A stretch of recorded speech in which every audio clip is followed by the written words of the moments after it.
So good afternoon everyone, আমি Asima daily blogging channel আবার একটি নতুন ভিডিওতে জানাই আপনাদের সকলকে আবারও একবার স্বাগত। আশা করবো আপনারা সকলেই বেশ ভালো আছেন, সুস্থ আছেন, যে যেখানেই আছেন। আমিও ভালো আছি। আজকে হয়ে গেল সোমবার, আর সোমবারের পুজো দিয়ে আমি চলে এসেছি। এখন ঘরে পুজো অনেকক্ষণই করেছিলাম, করে মাকে খেতে টেতে দিয়ে, জানি মন্দিরে আমার দেরি হবে একটু পুজো করতে, তো মাকে খেতে টেতে দিয়ে তারপর আমি চলে গেছিলাম। আর আজকে দুপুরে লাঞ্চ আমরা সকলে নিরামিষ খেয়েছে, খিচুড়ি। সো ঘরের মহাদেবকে আমি জল দিয়ে দিয়েছি, চলুন আপনাদের সঙ্গে অবশ্যই শেয়ার করব। আর মন্দিরে গেছিলাম আজকে, মিঠির বাবা মহাদেবকে জল দিয়েছে, মানে সেকেন্ড সোমবার আর কি জল দিল। তো জল দেওয়ার কারণে আমি বললাম তোমাকে জল দিলে তো তাহলে নিরামিষ খেতে হবে, তোমার তাহলে মাছ বা কিছু খাওয়া যাবে না। তো বলে ঠিক আছে আমি নিরামিষই খাবো। তো যাই হোক, দিদি আজকে খিচুড়ি করে দিয়ে গেছে, গোবিন্দভোগ চালে নিরামিষ খিচুড়ি, বাট আমি তো যেহেতু ওই রকম খাই না, তো তার জন্য আমি এখন ইন্ডাকশান বার করবো, আর উপরে আবার আজকে সেদ্ধ ভাতটা বানাবো। আগের দিন আপনাদের সঙ্গে শেয়ার করেছি, মানে আমার প্রথম সোমবারটা আপনাদের সঙ্গে শেয়ার করেছি, আজকেও করবো। আর ওরা খাবে নিচে খিচুড়ি, বেগুন ভাজা, আলু ভাজা, আর আমি একটু পাঁপড় ভেজে দিয়েছিলাম। আজকে দুপুরে এটাই ছিল লাঞ্চ, আর এটাই হয়েছে। তো একবার লাঞ্চটা আপনাদের সঙ্গে দেখিয়ে দিই, তো চলুন তারপর মহাদেবকে দেখাবো। তো চলো দেখায়। এই দেখো, দিদি করে দিয়ে গেছে গোবিন্দভোগ চাল আর সোনা মুগ ডালের খিচুড়ি, একটু সবজি দিয়ে। এই মাকে পাঁপড় ভেজে দিয়েছিলাম, আর এই যে আলু ভাজা, আর এখানে আছে বেগুন ভাজা। এই হয়েছিল দুপুরের লাঞ্চ। তো চলো আমি এবার ইন্ডাকশানটা বার করি, আর উপরে গিয়ে আমার এক পাকে সেদ্ধটা বসাই। তো যাই হোক, ঘরে মহাদেবকে আমার পুজো চাপানো হয়ে গেছে। এই দেখুন, আমি মহাদেবকে সাজিয়ে গুজিয়ে দিয়ে চলে গেছিলাম মন্দির। আচ্ছা, একটা জিনিস দেখুন, আমাদের ঘরের সামনে একটা শেড হচ্ছে গাড়ি রাখার জন্য। বাকিটা হোক, আবার পরে দেখাবো। তা আমি বসিয়ে দিয়েছি, এবার একটুখানি রাইসটা নিয়ে আসি, গোবিন্দভোগ চালটা, আর ধুই। তো এই হলো গিয়ে আমার ঠাকুরের বুটি, কত ছোট দেখুন, ছোট্ট মতন একটা বুটি। এই আলুটা আর চালটা ধুয়ে আমি এবার দেখুন জল ফুটে গেছে, তো আমি এবার এটা দিয়ে দিই ঝটপট, তারপর রেডি হলে আপনাদের সঙ্গে আবার শেয়ার করবো। আর আমার দুটো পার্সেল এখন আসলো, সেটাও আপনাদের সঙ্গে শেয়ার করে নেবো, ঠিক আছে? এই মাত্র দিলাম, আর এইখুনি ফুটে উঠেছে। এই যে আমি আলুগুলো সেদ্ধ দিয়ে দিয়েছি, কেটে কেটে, দেখতে পাচ্ছেন আলুগুলো দিয়ে দিয়েছি। আর আমি দুয়ারে বসে একটু সেবা নিয়ে নেব, আর একটু ফুটে যাক ভালো করে।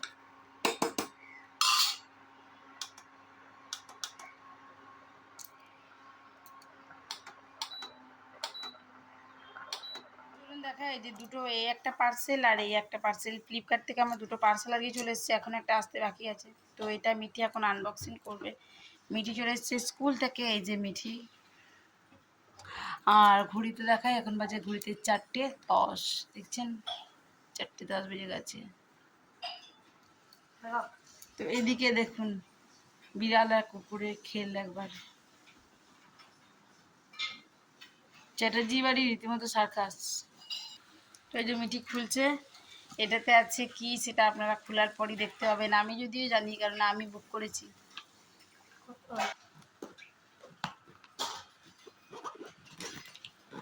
দেখুন, এর সব কিছু জানকারি চাই, এই জন্য চলে এসছে। চ্যাটার্জি বাড়ির ছোট সদস্য, দেখতে এটা কি আছে। এই দেখুন, এটা হলো আমার কেকের টপার। টপারগুলো কেমন হয়েছে অবশ্যই জানাবেন, হ্যাঁ? টপারটা মানে কমেন্ট বক্সে। এখানে 100টা টপার আছে, 168 পড়েছে আমার 100টা টপারে, সবগুলো মিলিয়ে, বার্থডে, অ্যানিভার্সারি, সব কিছু। ওখানে ভরে দেবো। আর একটা আপনাদেরকে দেখাচ্ছি, দাঁড়ান খুলে।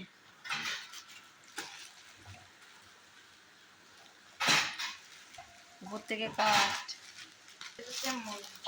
এই যে এই একটা চটি আমি বুক করেছিলাম, তো দেখি দাঁড়ান পরে কেমন লাগছে, তারপর রিভিউ দিচ্ছি। চটিগুলো এই যে দেখুন চটিগুলো,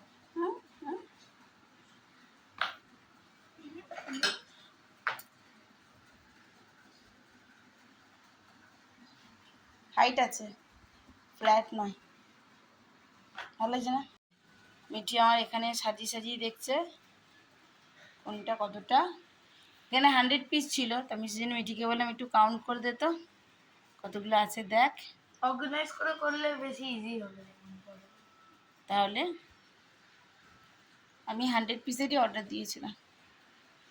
ইভিনিং শো সন্ধ্যা, সন্ধ্যা হয়তো বলা চলে না, এখন 9:45 বাজছে, রাত্রি বললেই চলে। তো আজকে এখন আমি বানাচ্ছি সেটা হলো আলুর দম। ওরা খাবে লুচি, আলুর দম, ছোলার ডাল। মাকে যেহেতু আলু দেওয়া যাবে না, তার জন্য ওরা খাবে আলু, আর আমি তার কিছু খাবো না, সেই খেয়েছি দুপুরে আপনার সঙ্গে শেয়ার করলাম। যাই হোক, আমি এখানে বানাচ্ছি এখন আলুর দম, নিরামিষ আলুর দম। আর আজকে আলুর দমের সঙ্গে কমপ্লিট হবে আমার আজকে ব্লগটি, যেটা আমি আপনার সঙ্গে শেয়ার করবো।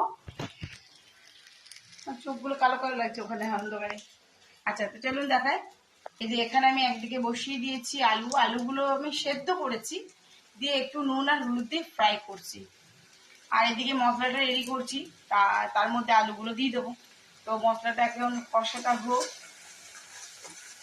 আলুর দমটা রেডি করি, তারপর আপনাদের সঙ্গে আমি আবারও শেয়ার করব যে আমার আলুর দমটা কেমন দেখতে হলো। সেটা আপনারা এবার আমাকে জাজ করবেন, বলে দেবেন কেমন হলো না হলো, তাই না? আমি আজকে একটু দই দিয়েছি আর হাফ টমেটো দিয়েছি।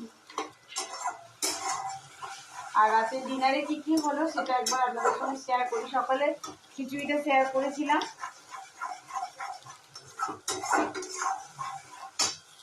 তো এরকম আমি এখানে আলুগুলো ভেজে নিয়েছি, তোমাদের দেখালাম। তো আওয়াজ শুনতেই পাচ্ছ, এই যে টকবক করে ফুটছে আমার আলুর দমের আলু। আর আমি উপর থেকে একটু কোকোনাট ডাস্ট দিয়ে এটা আমি একটু ডেকোরেশন করবো, মানে নামাবার আগে আর কি একটুখানি দেবো, বেশি দেবো না। আর একটুখানি চিনি দিয়ে দেবো আর ঘি, গরম মশলা, ব্যাস হয়ে গেল আমার নিরামিষ আলুর দম, তাই না? এই যে আমার নিরামিষ আলুর দম রেডি হয়ে গেছে।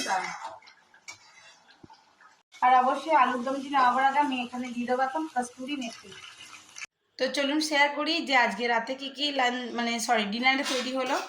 আজকে ওরা যেহেতু নিরামিষ খাবে, আমি তো আর কিছু খাবো না, তো রাতের জন্য করা হয়েছে লুচি। আর এই যে আমি এখন করলাম এটা আলুর দম, আর দিদি এই যে করে দিয়ে গেছে ছোলার ডাল, গাঢ় করেই করেছে। আমি এবার আজারে রেখে দিয়েছি। তো চলুন দিয়ে দিই মাকে রাতে ডিনারটা আগে, তারপর ওরা না হয় খাবে, ওদেরকে দেবো। সো আমি রাতে ডিনারটা আপনাদের সঙ্গে শেয়ার করলাম। তো আজকের মতন আমার বক আমি এখানেই শেষ করছি। যদি আমার ব্লগে আপনাদের কিছু ভালো লেগে থাকে, so please like comment share করে দেবেন। আর যদি আমার চ্যানেলে নতুন বন্ধু হয়ে থাকেন, সো প্লিজ আমার চ্যানেলটি সাবস্ক্রাইব করার, পাশে থাকা বেল আইকনটি দাবার অবশ্যই বিশেষভাবে রিকোয়েস্ট আপনাদের কাছে রইল। সকলে মিলে একটু সাপোর্ট করুন সামনে দিকে এগিয়ে যেতে। আমার তো আলাদাভাবে কোনো ব্লগ করার কিছু নেই, আমি আমার নিত্য লাইফস্টাইল যেটা আমার ডেইলি লাইফ, যেটা আমি সেটা আপনাদের সঙ্গে শেয়ার করি। তো অবশ্যই ভালো থাকবেন, সুস্থ থাকবেন। আবার একটি নতুন ভিডিওতে আপনাদের সঙ্গে দেখা হচ্ছে, ততক্ষণের জন্য বিদায়।